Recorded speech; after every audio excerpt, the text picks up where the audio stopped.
don't talk about this, because I'm gonna wash my face and fix myself up after I'm done with this video. So, how y'all been? How y'all doing? So as y'all can see from the title, hold on, it's hot. The AC is hot as fuck in this bathroom. But as y'all can see from the title, we're reviewing episode 1 of Reasonable Doubt, directed by Kerry Washington, Olivia Pope, badass. So today we're gonna be reviewing episode 1. So I seen the show like a month ago. The trailer came out like a month ago. I seen that she posted on her Instagram, Kerry Washington. I was like, this sounds dope. Black female lead, lawyer, blah blah blah. It's like I need another How to Get Away with Murder, Viola Davis situation. So I'm like, okay, I'm gonna watch this. Let me tell you, I don't know if I gotta keep watching it to feel, I don't know. It's starting off a little slow, but it's called Reasonable Doubt. It stars, I can't say her name, I'm gonna just put it right here.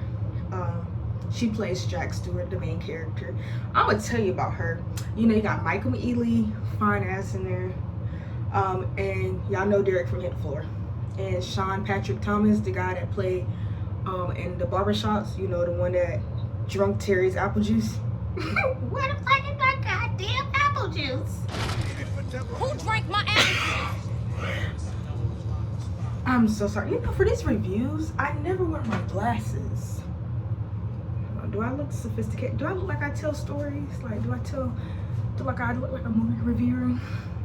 But anyway, I watched episode 1 yesterday, and let me tell y'all, this shit is messy. And I'm not talking about who I am. I'm talking about the drama at work. So you know the funny thing, it has 100% on Rotten Tomatoes. Crazy.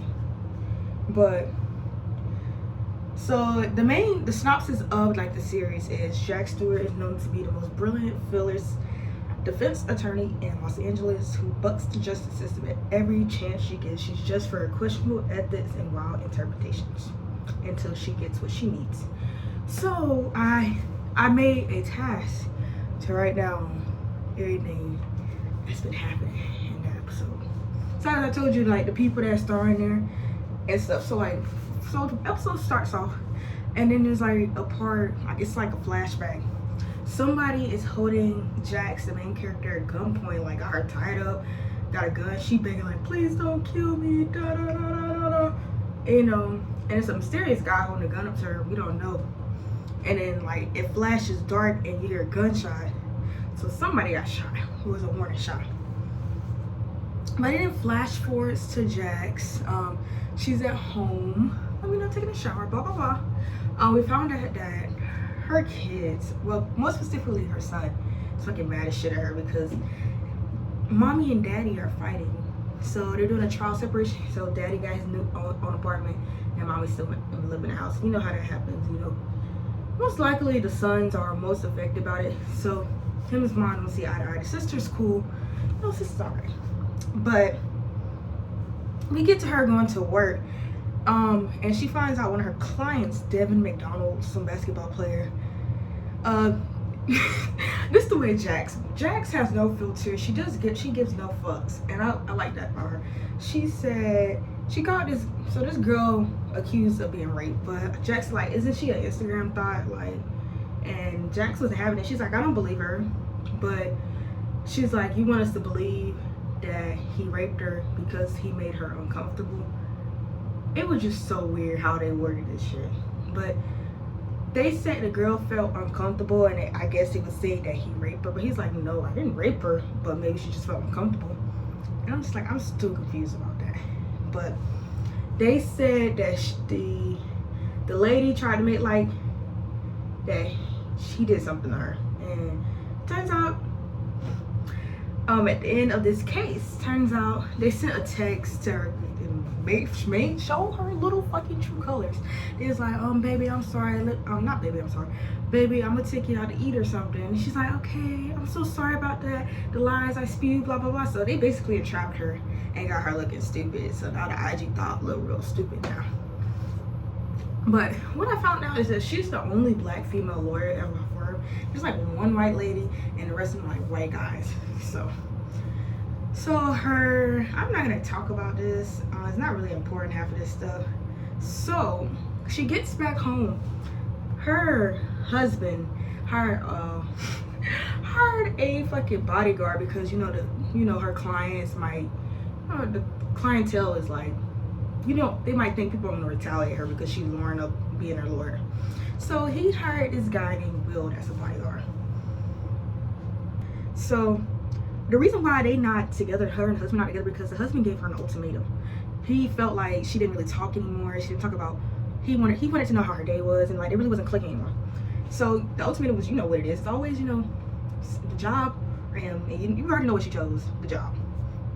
And I tell you, this man, I sort of felt what the husband was coming from, but when she was going through something, if I watched this episode, she was like stressed out. She wanted to see her kids, because she let them stay over at the dad house for an extra day because he wanted them to stay, but it was her day, so she wanted to go see her kids. So she went up there, and he's like, "You're not finna see the kids," and he's like, "Get in the car." He thought she was drunk. She's like, "I would never drive here drunk." She's like, "I didn't even drive here." So they got in his car. So he was like, "I'm sorry, baby. I just wanted you to talk to me. Like, I didn't want to go through any of this." So then he started gaslighting her, like, "You just always choosing your job over us, over me. I just want to know how your day was." So then he started massaging her lower body area, and y'all know what I'm talking about. He was massaging her, and she was making noises in the car. So basically, he was just trying to gaslight her by manipulating her with, the massaging. So, and then after that, he put his hand, the hand that he was massaging her with, he put it in her mouth, 4 fingers deep. And then she realized, like, this man just manipulated the fuck out of me and gaslight me by giving me some little good with his fingers. And she wasn't wearing her ring, and he got mad about that. So that was another reason why he was trying to, guys, we're not talking about that. We're not talking about that. Yeah. So yeah, husband is a big ass gaslighter. Like, I see both sides, but him doing that's kind of manipulative. And like, she realized what he did. She's like, "I'm leaving." She got a car and went home. She's like, "You know what? Keep the kids for the extra day, but I'm getting them back tomorrow." So that's all that happened. When I tell you, like I told you, Jax a smart ass. I think this girl has no filter. Like, when I tell y'all, she speaks whatever comes to her mind, and I like that. But sometimes half the stuff she don't need to say. Like, this was this okay, I'm gonna get to it. But one of her clients, Braden Miller, is another client, is being accused of rape. And they were in the office talking about it with Braden Miller, the supposed client, and another white guy, a lawyer that was in there. And it was making it seem like that the girl was lying, and and you would think the lady that's the accuser is, she's black, and she's saying that he raped her. And you would think that women would stick together, especially black women would stick together, especially on a very urgent topic of such as the R word. I have to bleep that out. I forgot I said that. I gotta bleep out those words. The R word. So they was talking about it and making it seem like the girl's lying, like she just wants money, like she making it seem like the girl was all after money, because I guess that's what everybody is after, making it seem like he didn't do nothing. He's like, yeah, we used to do rough sex and stuff. Was I a little rough? Yeah, but I didn't rape her. He's like, it was consensual. I just said it again. He's like, did I R her? No, it was all consensual, but it was rough. I'm like, Daddy, chill. Daddy, chill. What the hell is even that? Anyway, but they was accusing her like the lady wants money, and so when Jax left, the white guy came up there and asked the girl to accuse her, Clarissa. She came up there with like one of her friends that was gonna be like her like witness to all this stuff that was happening in Lars. So the guy was like, we're gonna give you a generous deal. What was it? $500,000. And he was like, she was about to sign it. He was like, you should accept this deal. This is a good deal. Like, especially like they're gonna believe him over you. So she was like, you better not say that to nobody. And you want them to take a deal, dang well you don't want to say that to nobody, especially within like a rape case and stuff. So she said, She ripped up the freaking deal that she was literally about to sign, pin her hand. She ripped that shit up, and she told him, he know what he did to me, and I'm not finna sign this. So she walked out. And on her way out, she seen Jax at the elevator. She's like, "Are you Jax there?" Jax was like, "Yeah." She's like, "As a black woman, you should have been here and stand up for me and not let them try to silence me with a deal with money and stuff." And then so Jax hears about it, so she's running and like trying to seem like, cause why would they do that? Turns out Jax wanted them to like not try to like persuade her with money, but find out what was the truth. Like, did he really do this? Like, what's going on?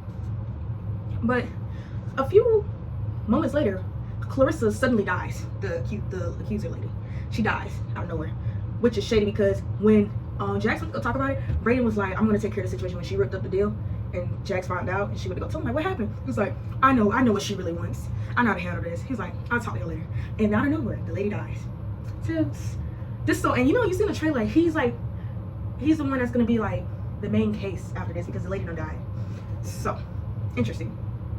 And there was also a point where this is where Michael Ealy comes in. So he's been sending Jax letters and stuff, trying to get to contact her because she was his public defender back in the day. And he's been trying to get like probation so he can get out for a crime he did not commit this alleged crime that he's been accused of. But he said, well, I'm just gonna say I did it so I can get out and get parole. And Jax went to go visit him because she found out about that. She's like begging him, and he's like, it turned out he was touching on her, and like Jax was like, I didn't like you like that. I was your public defender, but you know, something happened between them because he was reading a letter that she sent to him, and that shit kind of sounded a little. And then she's like, I love criminals. I was like, I see, baby, because it was Mike. If Michael Ealy was a criminal, I know you would love him. But he is a criminal in the show. But yeah, so something was happening between them back in the day when she was a public defender. She's like, oh, please don't take the deal. He was like, no, I gotta take it. I want to get out, especially if I'm gonna have a chance with you. I was like, yeah, y'all most definitely was fucking back in the day. So Michael Ealy wants some of Jax, and he's gonna get him some because at the end of the episode, he was walking out the prison gate with his civilian clothes on. So obviously that he got the parole, and oh, and let me tell you, and after he got out of jail, before he got out of jail, Jax was like, she didn't want him to lie and threatened to never speak to him again if he accepted this plea deal, and she left. But like I said, me personally, I think that had something going on when she was a public defender, because the way he was reading that letter and the way he was he was touched up on her while she was talking to him, it had something going on. So Jax goes back home. She finds out that the husband fired Will, the bodyguard, because supposedly somebody told on him and said that he had a record. But you know, we all know that it was the husband, little jealous ass. I'm like, because ain't nobody gonna just do that. Yeah, he seen that she was hugging him on that camera, and he got mad, so he fired his own bodyguard. So Jax found that out. So she was like, well, you got something else to put me to sleep? He's like, I don't know how I can keep giving you drugs stuff. I don't think that's good for you. He's like, well, I got something else for you. So let me tell you what Jax done did. She sat in front of the camera on the couch and was having sex with Will on the couch. She riding him. Will sitting there on the couch. She looking directly at the camera and just looking. And the husband is watching the camera at his house. He's like, oh, I see what you're doing. He was kind of enjoying it, like enjoying seeing another man have sex with his wife. I'm like, yeah, y'all most definitely fucking crazy and y'all playing games. Like, he was really just watching him. He's over there like, I think he was rolling a blunt. He was like, all right, you wanna play? I got you. And I was like, y'all are toxic, and I see why y'all need a divorce. But guys, like I said, it's not a little slow. I'm fairly enjoying it. I'm gonna watch the episode tonight, but tell me what you guys would think. I think Jax, she a little too much for me. She a little hard on right now, but I kind of understand she got a lot of stuff going on and at work, and then she got these 2 back-to-back rape clients, and then the damn Calista died, and then her freaking husband over here stalking her, watching her have sex, like, and then the Michael Ealy want her and she don't want him, but he finna make her want him. Like, guys, I can't handle this. But we'll watch the second episode and hopefully, you know, give me a little more oomph. But guys, watch Reasonable Doubt. Let's keep these reviews coming. Episode 2 coming real soon. Have a nice day. Peace. Bye.